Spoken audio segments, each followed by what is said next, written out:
Gear up as I uncover in today's hour-long episode the facts and stories behind the most controversial old American cars and what went wrong with them. I'll also talk about how some of these controversies pushed the manufacturers to the brink of financial collapse and bankruptcy.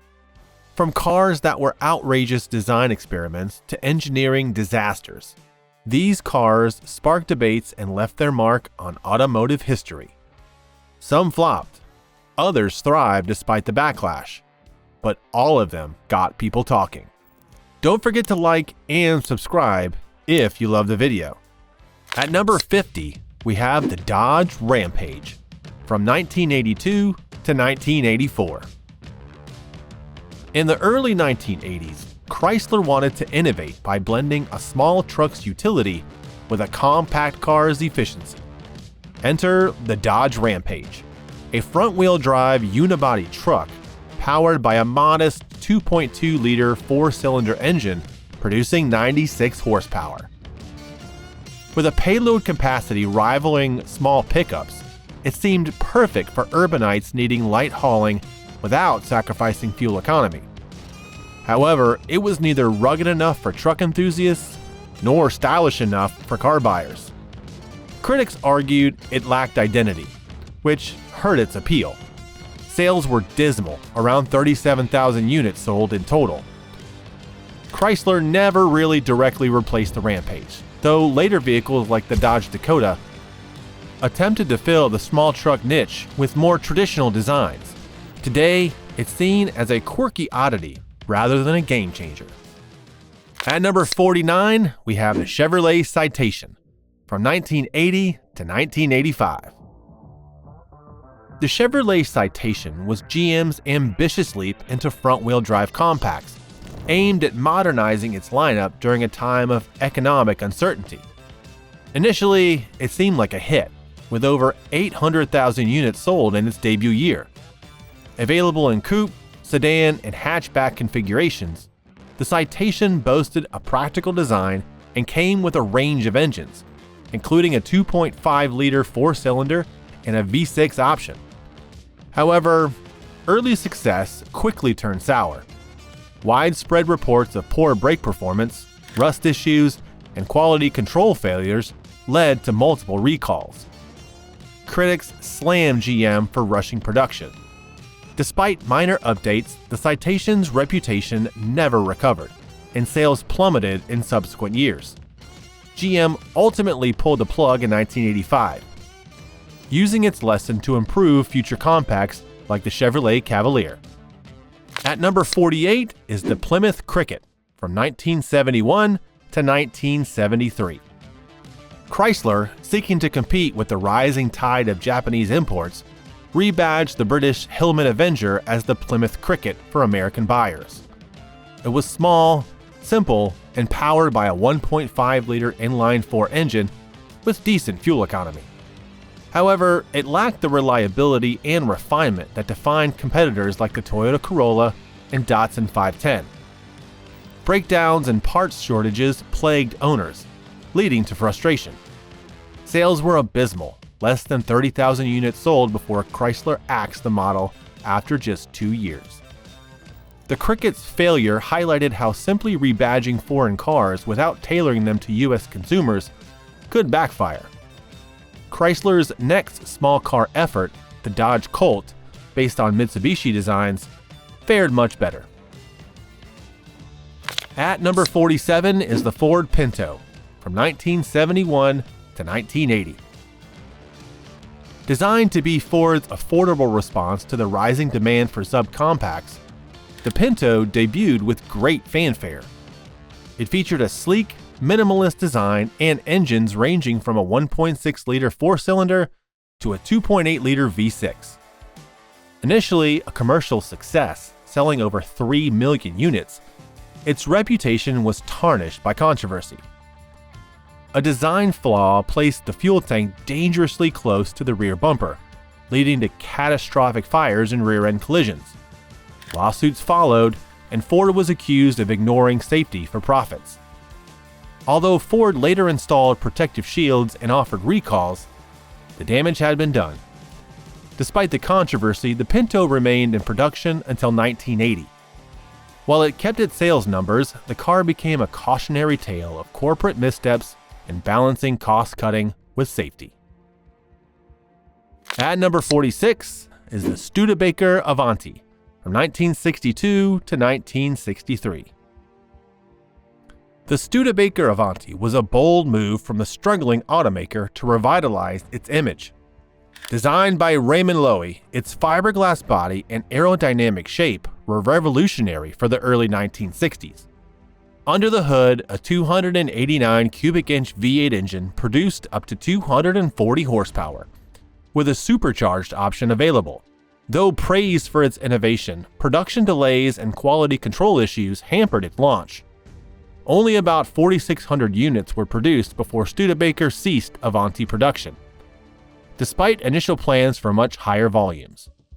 The controversy wasn't about the car's design, but rather Studebaker's inability to deliver on its promise. Even so, the Avanti gained a cult following and was later revived by independent manufacturers, cementing its place as an American classic. At number 45, we have the Oldsmobile Diesel from 1978 to 1985. In the wake of the 1970s oil crisis, Oldsmobile introduced its diesel V8 to offer better fuel efficiency.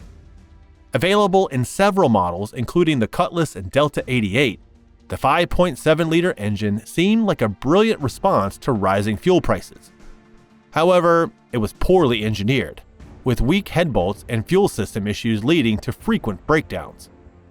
Diesel engines had a reputation for durability, but Oldsmobile's iteration shattered consumer trust. Sales nosedived after initial enthusiasm, and lawsuits followed.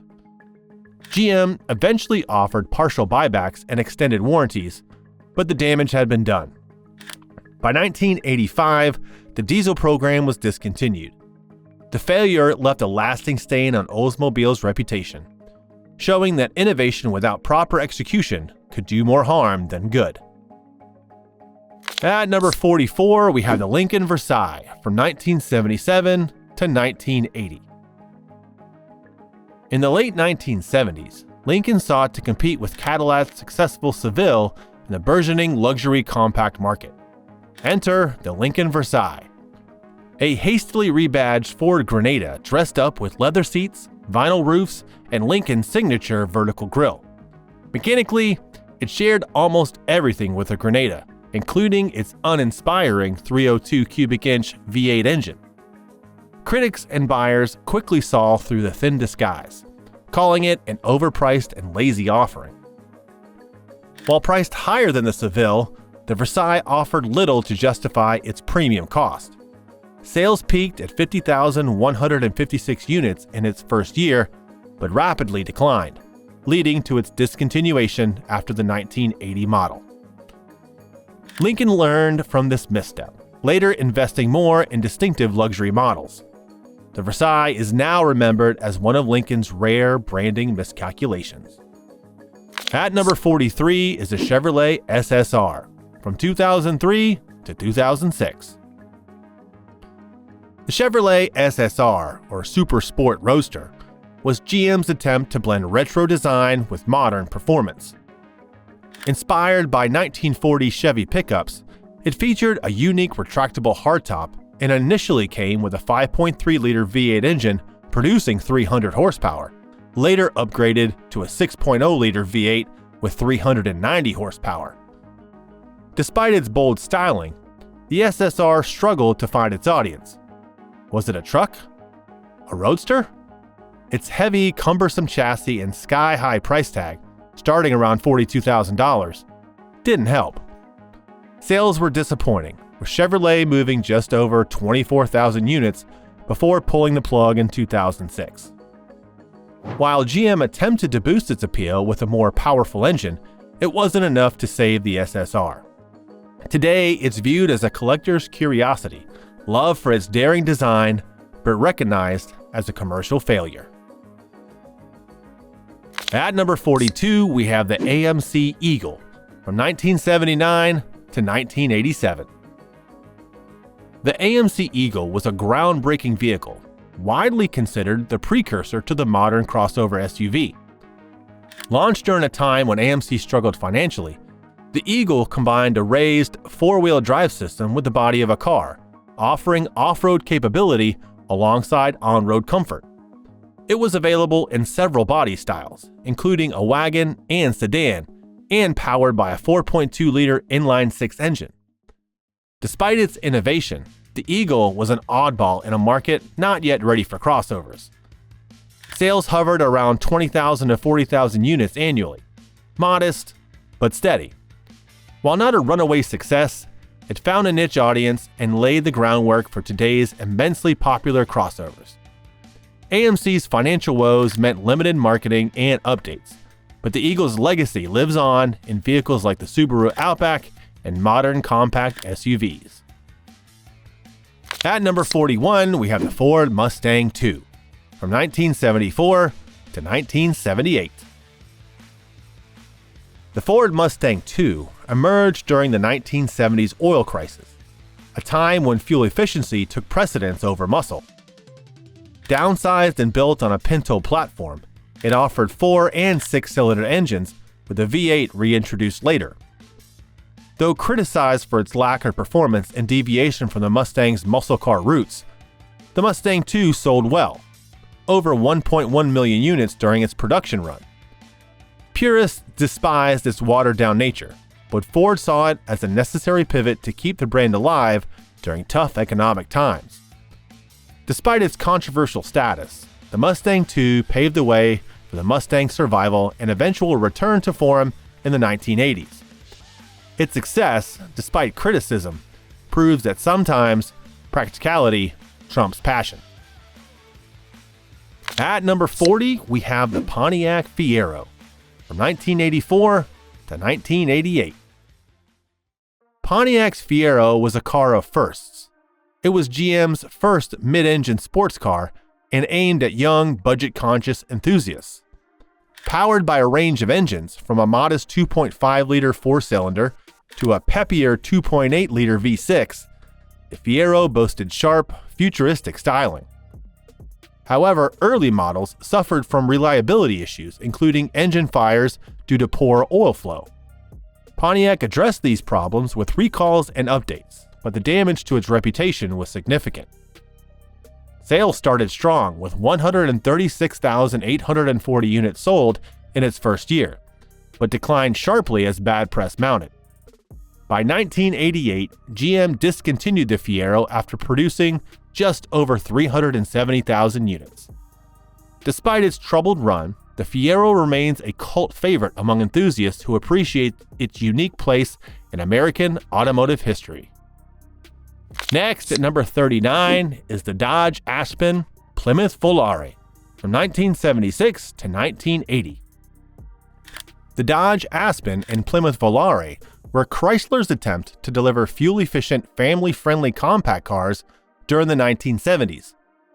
Initially well-received, even winning Motor Trend's Car of the Year in 1976, the cars were soon plagued by serious quality control issues. Frequent recalls for rust, stalling engines, and faulty suspension systems marred their reputation.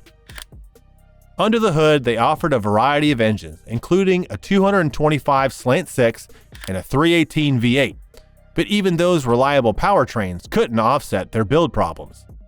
Despite selling around 1.7 million units combined, their legacy is tarnished by reliability concerns. Chrysler worked to improve quality in later models, but by the time fixes were made, the damage was already done. These cars symbolize the malaise era of American manufacturing. At number 38, the Ford Thunderbird Turbo Coupe, from 1983 to 1988. The Ford Thunderbird Turbo Coupe was a bold reimagining of Ford's iconic personal luxury car.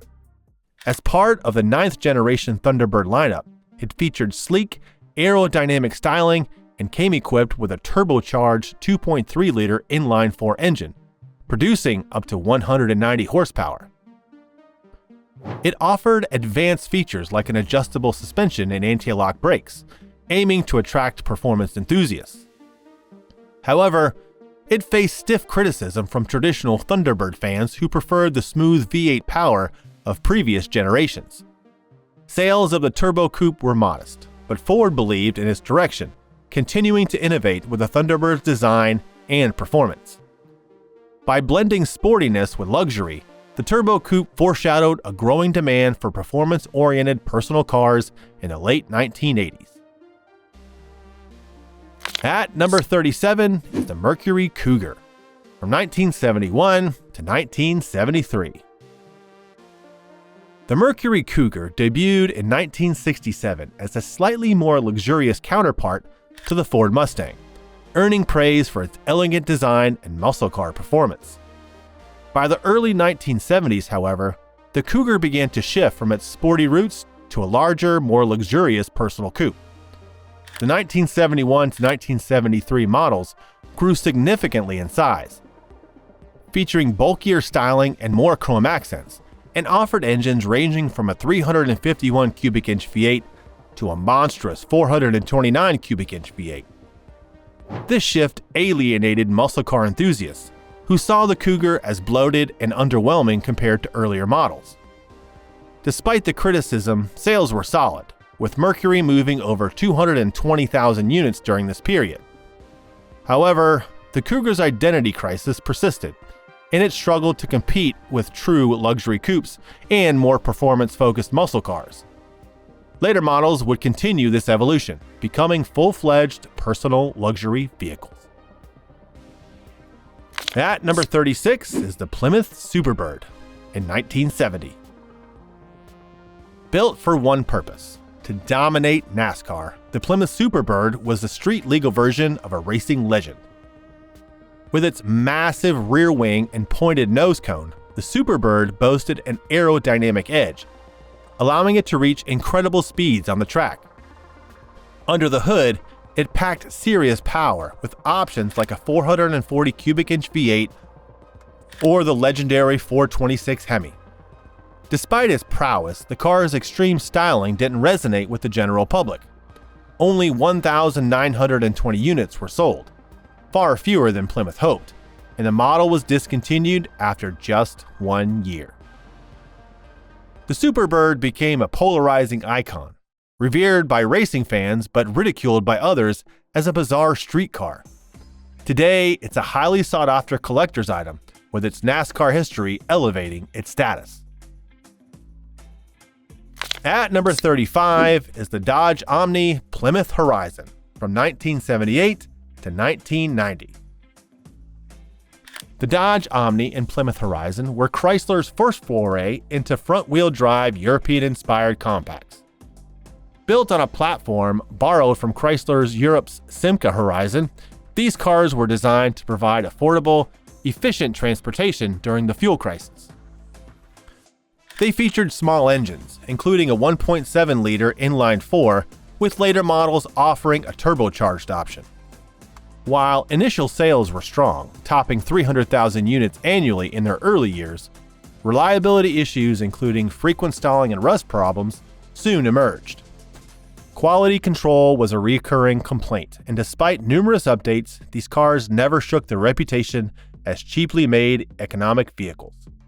Chrysler eventually replaced them with more modern offerings like the Dodge Shadow, but the Omni and Horizon played a critical role in keeping the company afloat during a tough era. At number 34, the Chevrolet Lumina APV from 1990 to 1996. The Chevy Lumina APV, along with its Pontiac Transport and Oldsmobile Silhouette siblings, marked GM's bold entry into the minivan market. Its futuristic, wedge-shaped design earned it the nickname Dustbuster. Powered by a 3.1-liter or 3.8-liter V6, it offered decent performance for a minivan. However, its unconventional styling, hard-to-access dashboard, and excessive use of plastic alienated traditional minivan buyers. Sales were underwhelming, with fewer than 400,000 units sold over its 6-year run. GM tried to revamp its minivan lineup with the more conventionally styled Chevrolet Venture in the late 1990s. The Lumina APV, while innovative, is often cited as an example of how bold design choices can backfire if they stray too far from consumer expectations. At number 33, Cadillac Cimarron, from 1982 to 1988. The Cadillac Cimarron stands as one of the most controversial moves in Cadillac's history. In a desperate attempt to compete in the compact luxury market, Cadillac essentially rebadged the Chevrolet Cavalier, added leather seats, and slapped on a higher price tag.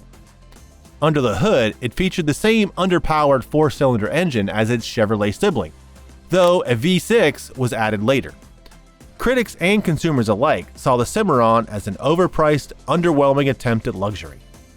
Cadillac's once stellar reputation took a hit, and sales were dismal, with fewer than 120,000 units sold over its 6-year lifespan. GM eventually dropped the Cimarron, using the lessons learned to better distinguish Cadillac's future offerings from lower-tier GM brands. Today, the Cimarron is a cautionary tale of the dangers of badge engineering.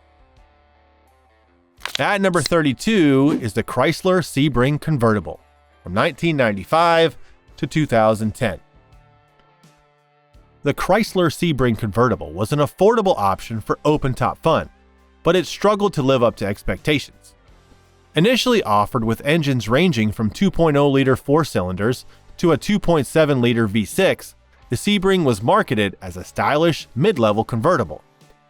However, its build quality was often criticized, with reports of rattling, leaky roofs, and cheap interior materials. Handling and performance were also lackluster, with sluggish acceleration and uninspiring driving dynamics.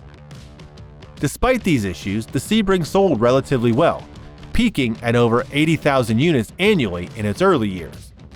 Chrysler made incremental improvements over time, but the Sebring never truly shed its reputation as a rental fleet staple.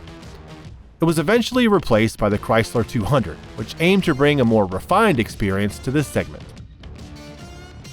At number 31 is the Buick Reatta, from 1988 to 1991. The Buick Reatta was a hand-built two-seater coupe that aimed to combine luxury with sportiness. Its sleek design and high-tech interior, featuring an innovative touchscreen interface called the Electronic Control Center, set it apart. Powered by a 3.8-liter V6 engine producing 165 horsepower, the Reatta offered smooth, if not thrilling, performance. However, its high price tag, starting around $25,000, and lack of a true performance variant left it struggling to find a market. Buick sold fewer than 22,000 units over 4 years, well below expectations. While the Reatta was praised for its craftsmanship and unique features, it was ultimately seen as an overpriced niche product. Buick discontinued it in 1991, shifting focus back to its core lineup of more traditional luxury vehicles. At number 30, we have the Chrysler TC by Maserati, from 1989 to 1991. The Chrysler TC by Maserati was a high-profile collaboration between Chrysler and the famed Italian automaker Maserati. With its Italian-built body and a choice of Chrysler's 2.2-liter turbocharged engine or a Maserati-designed 16-valve engine, the TC aimed to deliver European luxury at an American price. However, its resemblance to a far cheaper Chrysler LeBaron led to widespread criticism. Starting at around $33,000, the TC struggled to justify its premium price tag. Sales were disappointing, with fewer than 7,300 units sold. Chrysler ended the partnership after just 3 years, and the TC became a footnote in both companies' histories. While it aimed high, the TC by Maserati serves as a reminder that luxury branding must go beyond just aesthetics. At number 29 is the Chevrolet Vega, from 1970 to 1977. The Chevrolet Vega was GM's ambitious attempt to take on the growing popularity of compact imports like the Volkswagen Beetle and Toyota Corolla. Launched in 1970, the Vega featured a sleek design and a lightweight aluminum 2.3-liter inline-4 engine. Initially praised for its look and innovation, the Vega quickly ran into serious quality issues. Engine overheating and premature wear led to frequent breakdowns, while poor rust-proofing caused severe corrosion, even in new models. Chevrolet tried to fix these issues with updates, but the damage was done. Sales, which had peaked at over 450,000 units annually, began to plummet. By the time production ended in 1977, the Vega had become a symbol of American automotive struggle to compete with Japanese quality. Despite its failure, the Vega's lessons helped GM improve its later compact cars. At number 28 is the AMC Pacer from 1975 to 1980. Dubbed the Flying Fishbowl due to its expansive glass area, the AMC Pacer was a bold, futuristic design aimed at making compact cars more spacious. It featured a wide body and a short, stubby length, offering interior roominess uncommon in small cars of its time. Power came from a 3.8-liter or 4.2-liter inline-six engine, with a V8 option later added. While its styling was polarizing, its real controversy stemmed from poor fuel economy and middling performance during an era of rising gas prices. AMC had originally planned for the Pacer to feature a revolutionary rotary engine, but those plans fell through, leaving it with outdated powertrains. Sales were respectable early on, with over 145,000 units sold in its first year, but they quickly declined. AMC's efforts to improve performance and economy weren't enough, and the Pacer was discontinued in 1980. Today, it's both ridiculed and celebrated as a 1970s icon. At number 27 is the Dodge Dakota Convertible from 1989 to 1991. The Dodge Dakota Convertible was an unusual experiment in the pickup truck segment. With its soft top and sporty design, Dodge hoped to attract younger buyers looking for something fun yet practical. Powered by a 3.9-liter V6 engine, it delivered decent performance for a small truck. However, buyers found the concept confusing. Was it a utility vehicle or a lifestyle accessory? Moreover, the soft top compromised weather protection and security, two essential aspects of a pickup. Only around 3,759 units were sold during its 3-year production run, making it one of Dodge's rarest vehicles. Despite its failure, the Dakota Convertible remains an intriguing footnote in automotive history, with a small but passionate group of collectors keeping its legacy alive. Down to number 26, we have the DeLorean DMC-12 from 1981 to 1983. Few cars are as instantly recognizable as the DeLorean DMC-12, thanks in part to its starring role in the Back to the Future films. Designed by Giorgetti Giugiaro and featuring gull-wing doors and a stainless steel body, the DMC-12 looked like a car from the future. However, beneath its flashy exterior, it was powered by a relatively underwhelming 2.8-liter V6 engine, producing just 130 horsepower. Financial troubles coupled with allegations of drug trafficking involving company founder John DeLorean only added to the controversy. Sales were disappointing, with fewer than 9,000 units produced before the company went bankrupt in 1983.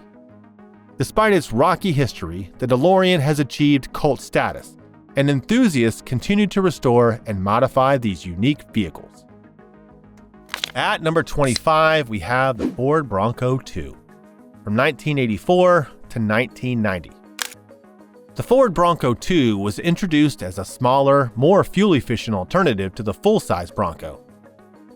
Built on the Ford Ranger platform, it offered compact off-road capability and featured engines like a 2.8-liter V6, later upgraded to a 2.9-liter V6. However, the Bronco II became notorious for its tendency to roll over during sharp turns or evasive maneuvers. Consumer advocacy groups and lawsuits alleged that Ford had failed to adequately address these safety concerns. Despite the controversy, Ford sold over 700,000 units, and the Bronco II remained popular among buyers who appreciated its ruggedness and affordability. After its discontinuation, Ford replaced it with the Explorer, which was larger and addressed many of the Bronco 2's shortcomings. The Bronco 2 remains a cautionary tale about the importance of vehicle stability and safety. At number 24, we have the Chevrolet Corvair from 1960 to 1969. The Chevrolet Corvair was GM's daring attempt to introduce a rear-engine, air-cooled car to the American market, challenging the likes of the Volkswagen Beetle. Featuring a flat-six engine mounted at the rear and a sleek design, the Corvair offered a unique driving experience. However, its unconditional handling dynamics became the focal point of Ralph Nader's book, Unsafe at Any Speed, which alleged that the Corvair's rear suspension design made it prone to dangerous oversteer. While GM addressed the suspension issues in later models, the damage to its reputation was done. Corvair sales plummeted from over 200,000 units annually in its early years to just 14,000 by its final year in 1969. Despite its controversy, the Corvair is now appreciated by collectors for its innovation and unique place in automotive history.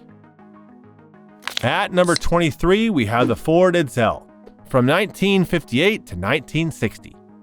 Few automotive flops are as infamous as the Ford Edsel. Marketed as a car of the future, the Edsel launched with massive fanfare and an aggressive advertising campaign. Its unique design featured a vertical horse collar grille, which polarized opinions.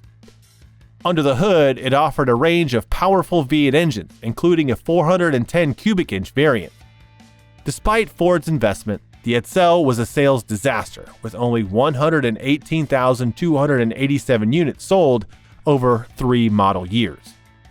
Critics pointed to its unconventional styling, high price, and poor timing. It launched during a recession. Ford canceled the Edsel in 1960, and it became a symbol of corporate overreach. Today, it's a collectible for enthusiasts who appreciate its unique design and infamous history. Coming in at number 22, the Cadillac Elante. The Cadillac Elante was GM's ambitious attempt to compete with European luxury roadsters like the Mercedes SL. Designed and built by Pininfarina in Italy, its body was flown to the US for final assembly, earning it the nickname the world's longest assembly line. Under the hood, early models featured a 4.1-liter V8, later upgraded to the more powerful 4.6-liter Northstar V8. Despite its sleek design and luxurious interior, the Elante struggled with its high price tag, starting at $54,000, and lackluster performance compared to its rivals. Cadillac sold only 21,000 units over its 6-year run. The Elante marked an interesting chapter in Cadillac's history, as it attempted to reinvent itself as a global luxury brand. Today, it's appreciated by collectors for its rarity and unique production history. At number 21, the AMC Gremlin from 1970 to 1978.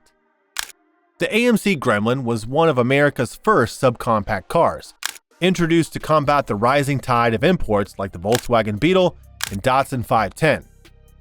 Designed with a truncated rear end to save production costs, the Gremlin's quirky styling immediately polarized opinions. Powered by a range of engines from a 2.0-liter 4-cylinder to a 5.0-liter V8, it offered surprising versatility. While praised for its affordability and fuel efficiency, critics mocked its awkward proportions and bare-bones interior. Despite the ridicule, the Gremlin sold well, with over 670,000 units produced during its run. AMC frequently updated the model with improved engines and additional features, but it couldn't shake its oddball reputation. Today, the Gremlin is celebrated by enthusiasts for its distinctive design and a role as a pioneer in the subcompact market. At number 20, the Plymouth Roadrunner Superbird from 1970. The Plymouth Superbird was created as a street-legal version of a NASCAR champion, designed to take on Ford's aerodynamic Torino Talladega. With its towering rear wing and extended nose cone, the Superbird boasted superior aerodynamics for high-speed performance. It offered powertrain options like the 440 cubic inch V8 and the legendary 426 Hemi. However, its extreme design alienated many buyers who found it too ostentatious for daily use. Priced around $4,300, the Superbird sold just 1,920 units, falling short of expectations. Despite its initial commercial failure, the Superbird became an icon of muscle car history and is now a highly sought-after collector's item, often fetching hundreds of thousands of dollars at auctions. At number 19, the Pontiac Aztek, from 2001 to 2005. The Pontiac Aztek is infamous for its unconventional design, widely considered one of the ugliest cars ever produced. Developed as a crossover aimed at adventurous, active buyers, it featured a bold, angular design with cladding and split headlights. Powered by a 3.4-liter V6, the Aztek delivered decent performance, but was overshadowed by its aesthetic controversy. Despite offering practical features like an optional camping package and removable cooler, its looks deterred buyers. Pontiac managed to sell only 119,000 units over 5 years. While its reputation tanked, the Aztek gained a cult following, especially after its prominent role in Breaking Bad. Today, it's both mocked and celebrated as a misunderstood automotive pioneer. At number 18 is the Chrysler Airflow from 1934 to 1937. The Chrysler Airflow was decades ahead of its time, introducing streamlined aerodynamics to a market dominated by boxy designs. With its sloping hood, integrated headlights, and unibody construction, it was a technical marvel. Powered by a 4.9-liter straight-8 engine, it delivered smooth performance and improved fuel efficiency. Unfortunately, the radical design alienated conservative buyers, and early production flaws such as weak frames dented its reputation. Sales were disastrous, with fewer than 30,000 units sold over its 4-year run. Chrysler quickly reverted to more traditional designs, but the Airflow left a lasting impact, influencing the future of automotive design. Today, it's recognized as a groundbreaking but misunderstood innovation. At number 17 is the Chevrolet Monte Carlo Aero Coupe from 1986 to 1987. Chevrolet Monte Carlo Aero Coupe was a special edition of the popular Monte Carlo, built with NASCAR homologation in mind. It featured a sloped rear window to improve aerodynamics on the track, giving it a unique fastback-like profile. Powered by a 5.0-liter V8, the Aero Coupe offered decent performance for its time. However, its distinct styling wasn't universally loved, with many buyers preferring the standard Monte Carlo's traditional look. Chevrolet produced fewer than 7,000 units, making it a rare sight on the roads. While its NASCAR connection gave it some appeal, the Aero Coupe remains a polarizing footnote in the Monte Carlo's history, beloved by collectors but largely forgotten by mainstream buyers. At number 16 is the Hummer H2 from 2002 to 2009. The Hummer H2 was the civilian version of the military-grade HMM-WV, or Humvee, designed to exude ruggedness and dominance. Built on a modified GM truck platform, it featured a 6.0-liter V8 engine producing 325 horsepower, later upgraded to a 6.2-liter V8. The H2's massive size and imposing design drew immediate attention and criticism. Environmentalists slammed its poor fuel economy, which averaged around 10 miles per gallon, as emblematic of wasteful consumption. Despite the backlash, the H2 sold well in its early years, with over 150,000 units sold in its first 4 years. However, sales sharply declined as gas prices rose and criticism intensified. GM discontinued the H2 in 2009 during the economic downturn, but it remains a symbol of early 2000s excess. At number 15 is the Saturn Ion from 2003 to 2007.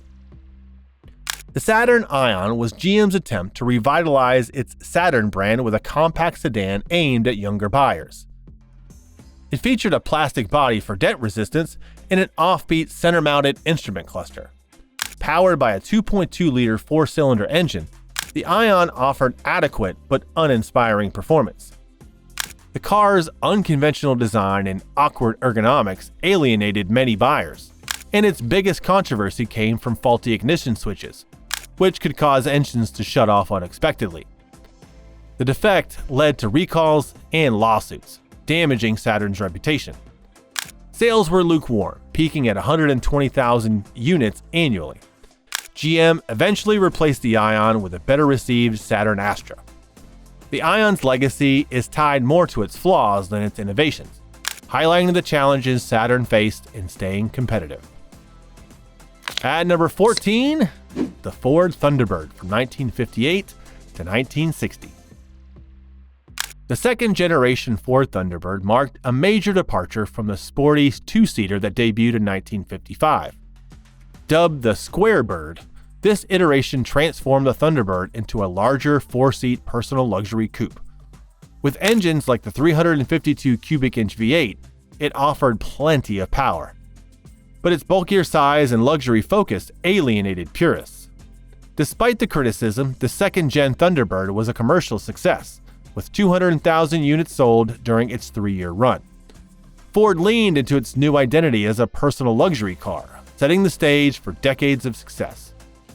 However, the shift from sports car to luxury cruiser remains a contentious topic among enthusiasts, cementing the Squarebird's place in automotive controversy. At number 13 is the Dodge Charger Daytona in 1969. The Dodge Charger Daytona was born out of Dodge's determination to dominate NASCAR. Featuring a 23-inch tall rear wing and an elongated pointed nose cone, it was engineered for aerodynamics and high-speed stability. Under the hood, it offered a range of powerful engines, including the 426 Hemi and the 440 Magnum V8s. The Daytona was a marvel on the racetrack, becoming the first NASCAR vehicle to break the 200 mph barrier. However, its extreme design didn't translate well to the street. Buyers found its styling too radical, and the massive wing was often ridiculed. Despite its performance credentials, only 503 units were sold, just enough to meet NASCAR homologation requirements. Dodge retired the Daytona after one model year, but its legacy as a racing icon has made it a highly prized collectible today. At number 12 is the Buick Riviera Boat Tail from 1971 to 1973. The Buick Riviera Boat Tail was a bold attempt to stand out in the personal luxury car market. Designed by Bill Mitchell, it featured a sweeping rear end that evoked the look of classic boats.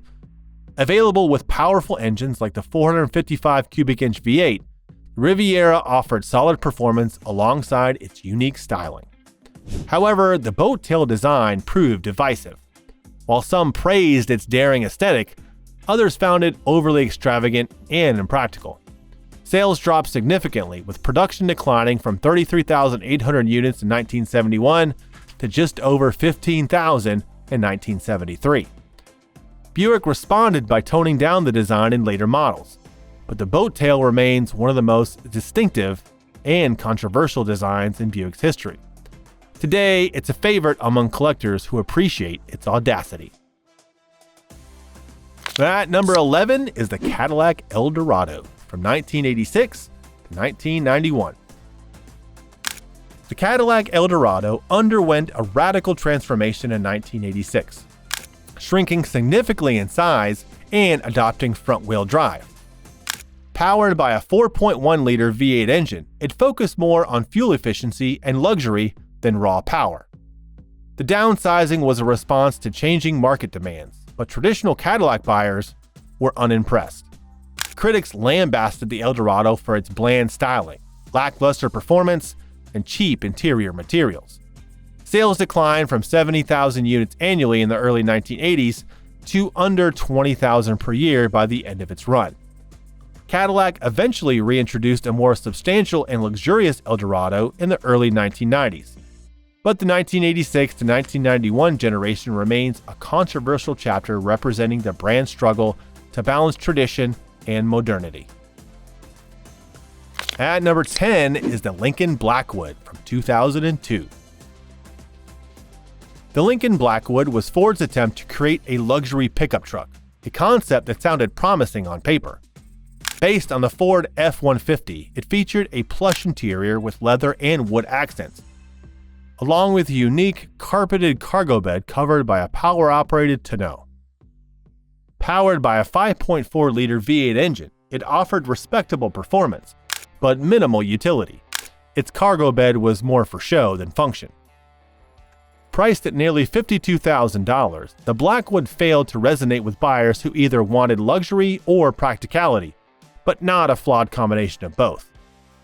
Lincoln sold just 3,356 units before pulling the plug after only 1 year. The Blackwood paved the way for more refined luxury trucks like the Cadillac Escalade EXT, but its own market failure remains a notable misstep. At number 9 is the Chevrolet HHR from 2005 to 2011. The Chevrolet HHR, or Heritage High Roof, was GM's answer to the Chrysler PT Cruiser, featuring a retro-inspired design reminiscent of 1940s Chevy Suburbans. It offered a range of engines, including a 2.2-liter and 2.4-liter inline-4, with a sporty SS version featuring a 2.0-liter turbocharged engine producing 260 horsepower. While practical, with decent cargo space and fuel efficiency, the HHR's styling was polarizing. Critics felt it arrived too late to capitalize on the retro trend, and comparisons to the PT Cruiser didn't help. Sales were respectable, with Chevrolet moving over 1 million units, but the HHR never achieved the cultural impact of its rival. GM discontinued it in 2011, and while it has its fans, the HHR remains a controversial entry in Chevrolet's lineup. At number 8 is the Ford Explorer, from 1991 to the present. The Ford Explorer is one of America's most popular SUVs, but its early years were marred by controversy.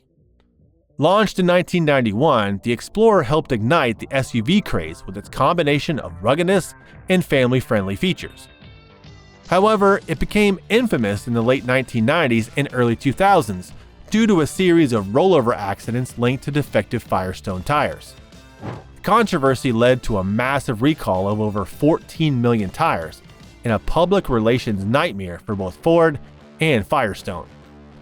Despite the fallout, the Explorer remained a bestseller, with annual sales peaking at over 400,000 units.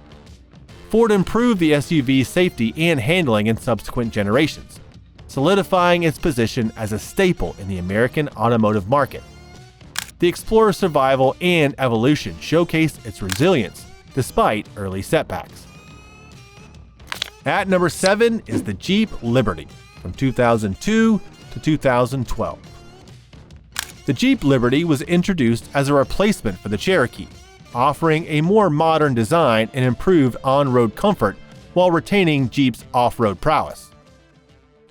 Powered by a 3.7-liter V6, the Liberty provided adequate performance for its size.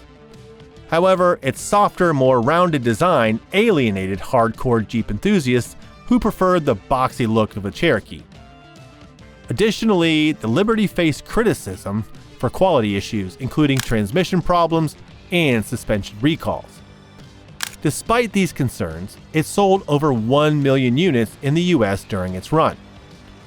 Jeep replaced the Liberty with a more capable and refined Cherokee in 2014. But the Liberty remains a controversial entry in Jeep's lineup, seen as a transitional model between the rugged Jeeps of the past and the modern SUVs of today. At number 6 is the Dodge Neon, from 1994 to 2005. The Dodge Neon was Chrysler's entry into the compact car market, designed to compete with Japanese imports like the Honda Civic and Toyota Corolla. Initially available with a 2.0-liter inline-4 engine, the Neon offered a fun driving experience with up to 150 horsepower in its sportier trims. It debuted with a quirky marketing campaign and the tagline, "Hi, While its early sales were strong, peaking at 250,000 units annually, the Neon quickly developed a reputation for poor build quality. Common complaints included engine oil leaks, failing head gaskets, and noisy interiors. Dodge made efforts to address these issues with redesigns in 2000, but the Neon's reputation never fully recovered. By 2005, it was replaced by the Dodge Caliber. Despite its flaws, the Neon has a dedicated fan base, particularly among tuners who appreciate its performance potential. Coming in at number 5 is the Pontiac Trans-Sport, from 1990 to 1999.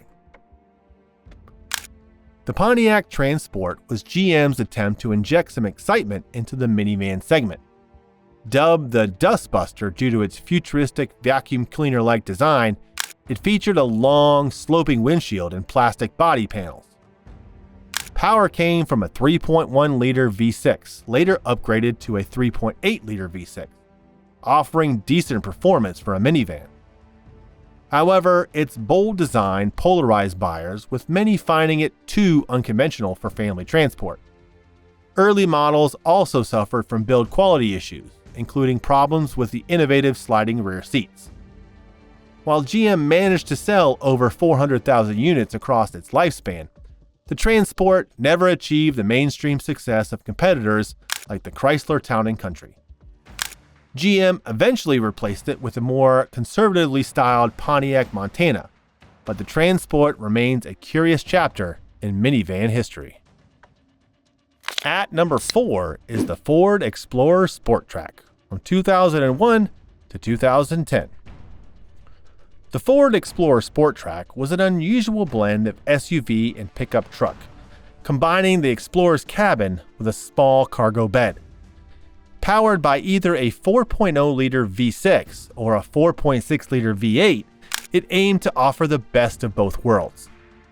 While the concept had some appeal, it faced criticism for its compromises.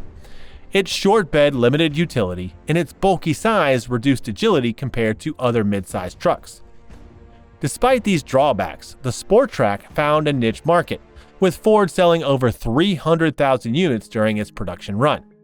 However, it was discontinued in 2010 as Ford focused on refining its F-Series in more traditional SUVs.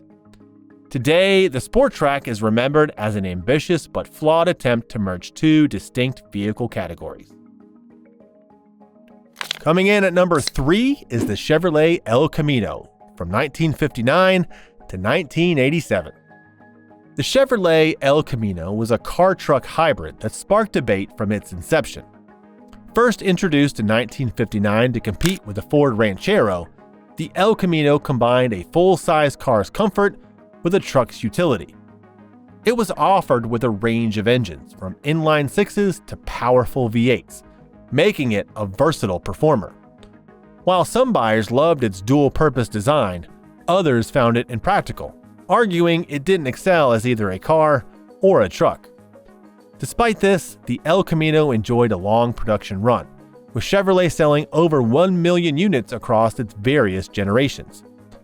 It became an icon in popular culture, often associated with muscle car enthusiasts and collectors.